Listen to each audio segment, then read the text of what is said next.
Albert Camus said that memory is the enemy of totalitarianism. And good evening, you're all very welcome back to Bold Politics. You may remember this show before it was called International Politics as a radio show. You might remember as well from that time that it was taken off the air as a result of a complaint from the Israeli embassy. Now I'm back.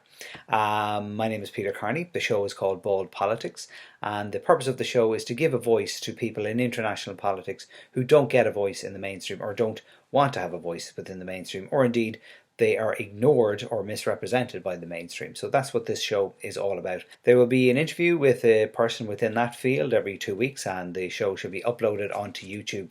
You can get it at PK Engage Your Mind, so just type that into YouTube. So on this fortnight show, the 26th of October, before we get into the guest of the show, we should maybe look at some significant happenings at this day.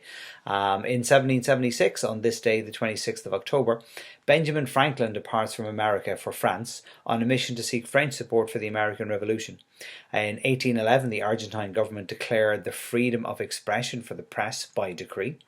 And in 1995, in the Israeli-Palestinian conflict, Mossad agents assassinate Islamic Jihad leader Fatih Shakaki in his hotel in Malta. So all of this on the 26th of October. Some significant birthdays on this day. In 1959, the current president of Bolivia, Evo Morales, was born on this day in 1959. So, on to this fortnight's guest. As I said, the show is called Bald Politics. The guest this fortnight is Henry Giroux. And I'm going to be speaking to Henry Giroux about his book, America at War with Itself.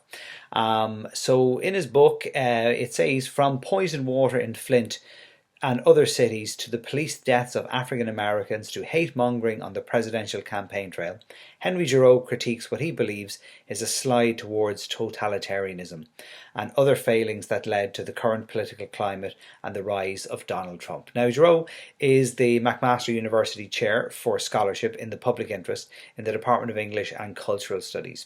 So I spoke with Henry earlier on this evening about his book, the contents of his book, and in particular the implications he believes the current system in the United States has for its education system.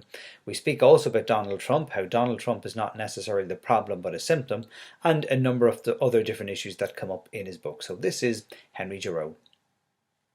In the foreword, I noticed that it says that democracy is at stake. Is it really now that democracy is at stake, or has it always been like that, do you think? Has it been like that for some time? Well, I think the forces that threaten democracy in America have become particularly intensified since the 1980s, particularly with the overthrow, particularly with the rise of what I would call the right-wing Republican extremists that have come into power since Reagan. This is not to say that the Democrats haven't played a crucial role, and this is not to say that America is a substantive democracy, but I think that what's different now is that the very ideal of democracy is under attack. Not just the faint sort of mirror that it now represents, and I think in many ways we're looking at an election in which the choice is really over whether you want to live in a democracy or not, regardless of how weak it might be at the present moment. Okay, and that's at the moment. Is that in relation to the presidential election, or is that something that's been underway for some time? No, I think the forces that the corruption of politics by money is not new in the United States. And the fact that the United States is now an oligarchy is not new. What's new is that certain forces have come into play, such as Citizens United, which in a sense have given more power to the financial elite and have corrupted American politics to the degree unlike anything we've ever seen before. So I think that the real question here is the United States operates off a myth, and that myth is that capitalism and democracy are the same thing. Well, they're not the same thing, and they're particularly not the same thing at this historical moment. The issue is not. I'm certainly not saying that the United States has been a thriving democracy that's under threat. What I'm saying is that what's clear now, unlike anything we've seen before, is a tip into a kind of authoritarianism that's unapologetic about its own politics, which is it doesn't care about democracy. And so what? That's a little different, right? Yeah. That's a kind of how do you say this? I mean, that's an authoritarian ideology for which there are no cosmetics. There's no cover-up. Just quite clear. I mean, the nature of politics has shifted in the United States, as it has globally. Power is separated from politics. Power is global. Politics tends to be local. And as a result of that, it's much more difficult, it seems to me, to produce the kind of resistance that would actually make a difference in a fundamental way to the way in which the financial elite have now control over, commanding global institutions. Whether we're talking about governments, which are now controlled by corporations, or we're talking about the fact that the social contract has become irrelevant. When you have a financial elite that's global, they don't really care about whether workers are unhappy. They just move to other countries. Right. That these are not concerns that basically they're abreast of. But I think the other thing that has to be made clear here is that what you increasingly have in the United States and other places is you have, with the decline of the social state, you have the rise of the punishing state, which means that increasingly more and more problems are being criminalized. So that homelessness is a crime. So the war on poverty is really a war on the poor, right? Schools seem to be modeled after prisons increasingly, particularly for poor people. The police now don't simply provide protection. They become occupying armies, paramilitarized, and neighborhoods are turned into war zones, particularly for people who are poor minorities of class and color.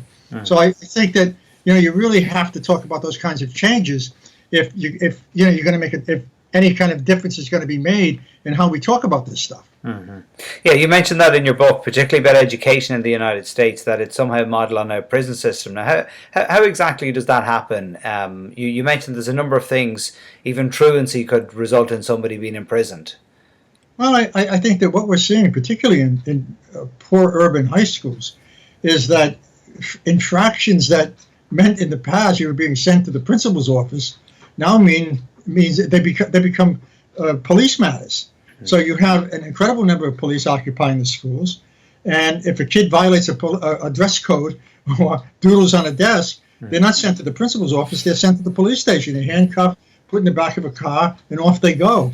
And I think increasingly what you're seeing is that the schools become a vehicle for what is often called the school-to-prison pipeline, and particularly for poor minority kids, particularly for black kids. I mean, when you look at the figures in the U.S., the disproportionate number of black kids who are being suspended, kids who are being put in jail, kids whose behaviors are being criminalized.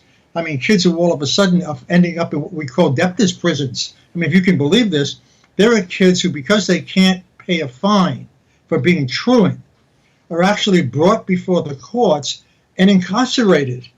If their parents can't pay the fine, the kids are incarcerated. There's one story of a kid ended up being in jail for 4 months. I mean, a 14-year-old kid, 4 months, by virtue of not being able to pay a fine. I mean, this is fascism. I mean, this is extortion on the part of the state, and it's a form of harassment that suggests that the only way to deal with social problems is basically to use violence, state violence. And what is in it for the state to do that? Because we're told that keeping people in prison costs the state a tremendous amount of money. Would that not be self-defeating for them to do something like that, or is there another agenda? Not at all, right? Because you're dealing with municipalities, and the municipalities need to raise funds because they're being defunded. Okay. So they're raising money to get coffee machines, pay the judges' retirement fees, pay for a judge's retirement. I mean, all the kinds of expenses that should be taken over by a state that is now increasingly defunded as a result of neoliberal policies, now basically engage in extortion rackets. I mean, this is a kind of mafioso, sort of proposition, right? I mean, what you do is you extort the people who are the most vulnerable in order to get the money that you need to make sure that you're still going. I mean, what's so shocking is not just simply that the extortion takes place in the way that I've talked about it, but it also takes place in ways in which, for instance, if you have drugs in a car, they can possess your car. There are repossession laws. They can take your house, they can take your car, they can take your property. I mean, it's a very scary. It's a very scary form of police action, to say the least. Okay. Now, in relation to the year that's in it, the American presidential elections, Donald Trump, as we know, is running against Clinton, the two main candidates, not the only candidates. But you say in the book that Trump is not the problem; he's just a symptom of the problem. Could you tell us a little bit more about that? I mean, Trump is the end point of a long series of attacks on democracy. He embodies something that's been growing in American politics for a long time. I mean, the assault on the welfare state, the assault on immigrants, the assault on the poor, the assault on public servants, the assault on schools. And what Trump did was he just simply displaced with the codes. He just simply displaced with the camouflage. And he just came right out and said, look, it's okay to be a racist. It's okay to hate women. It's okay to call for a deportation army that would get rid of 11 million immigrants. It's okay not to have Muslims come into the country. And you're all going to love me. And as he said, I'll make things beautiful. And I think that he's the Frankenstein monster that the Republican Party has been creating for years. Mm-hmm. They just ended up saying what they said in code. Right. Okay. Rather than saying these policies are really for the benefit of the government, he's saying these policies are really for the benefit of white supremacists. Right. Okay. Because his appeal is basically to white supremacy, right, which nobody really wants to talk about. I mean, this guy has an enormous following among militia, among the Ku Klux Klan, among white nationalists, and his audiences are basically, largely composed of white people who are not really poor. The average salary among those people don't talk about this, is $73,000 a year. Right. So you've really got people who are less concerned about the economic issues than they are about, as he would say, making America great. Yeah. Which means reclaiming your country in a way in which women knew their place, blacks knew their place, kids knew their place, and of course white men ruled who were rich. Right. Okay. Now, is there a certain degree of smugness from left-wing commentators about Trump that they're almost trying to intellectualize their arguments against him, and the arguments against him are quite obvious, and therefore the only other candidate you could possibly vote for would be Hillary Clinton, and of course ignoring anyone else who may be running? Well, I mean, it operates in a complicated way for me. I mean, at one level, if you say that it's the lesser evil argument, if you subscribe to the lesser evil argument, then it falls into the pattern you've just talked about, right? Well, this is terrible and blah, blah, blah. But there's another way, I think, to look at this. I mean, Trump is an immediate danger in the most profound sense, in my estimation. I mean, he's going to throw black and brown people under the bus. People immediately are going to end up in situations that are enormously deadly, and in some cases would amount to enormous amounts of state violence. At another level, this is not a vote, as I'm suggesting, a vote for Hillary Clinton, or I'm sorry, an endorsement for Hillary Clinton. It's an endorsement for a certain degree of time in which one can mobilize to begin to talk about a third party and be able to build it, and to hold Clinton, if she wins, accountable for the camouflage that she often presents, right? And I think that, in my estimation, we need to do that. I mean, I think the first issue is to stop Trump. The second issue is not to endorse her, but to wait till she's in, take the time to build a third party. Jill Stein is 2% of the vote. I mean, let's be realistic here.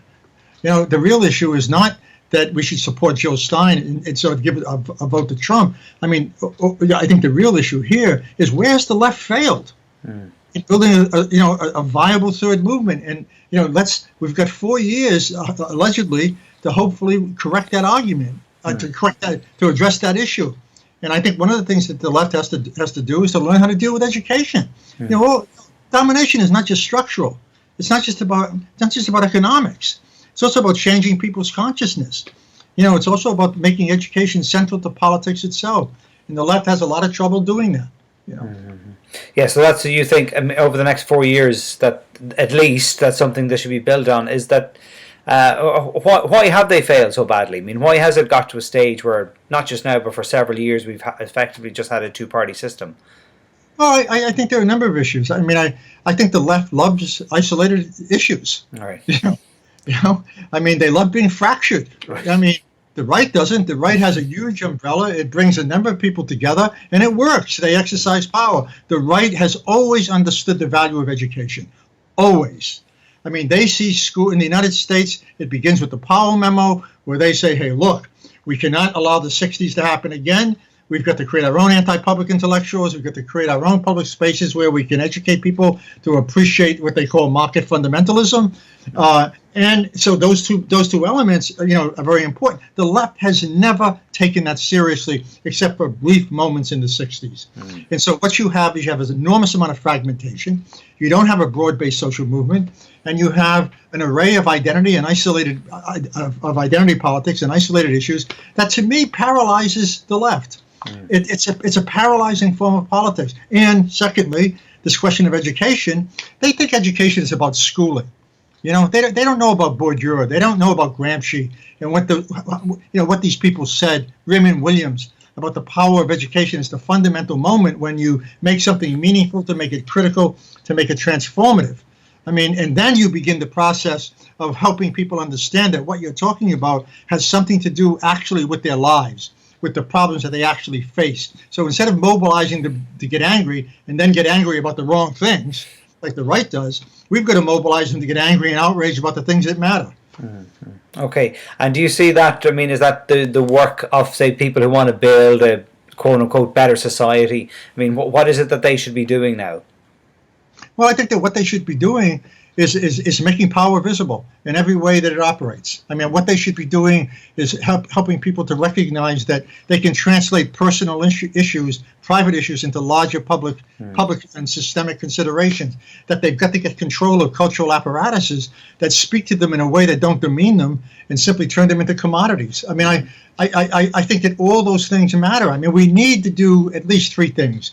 We need to continually build alternative public spheres and alternative sites where people can in some way hear the voices and the criticisms and the ideas that can make a difference in this country. Secondly, they've got to build associations where people can come together, move into neighborhoods, create healthcare, even on a local level, address ecological issues that begin to build a sense of community that can move from the local to the national to the global. And thirdly, I think they're going to make connections abroad with other groups. And they've got to do this under the umbrella of a larger, broad, comprehensive social movement. I think the key here is, how do you take education seriously? And secondly, how do you develop a comprehensive politics that includes, has the air of a totality about it? Okay, Henry Giroux, thank you very much for that. Your book is America at War with Itself, so I really appreciate your time. Thanks a million. So thanks again to Henry for his time. The book is called America at War with Itself, so check it out. If you've got any feedback on the show, if you wish to participate, then just check out these details here, peter.carney2@gmail.com. The blog is BaldPolitiKs.wordpress.com, and you can find me by the same name on Facebook and Twitter. So until a fortnight's time, take care.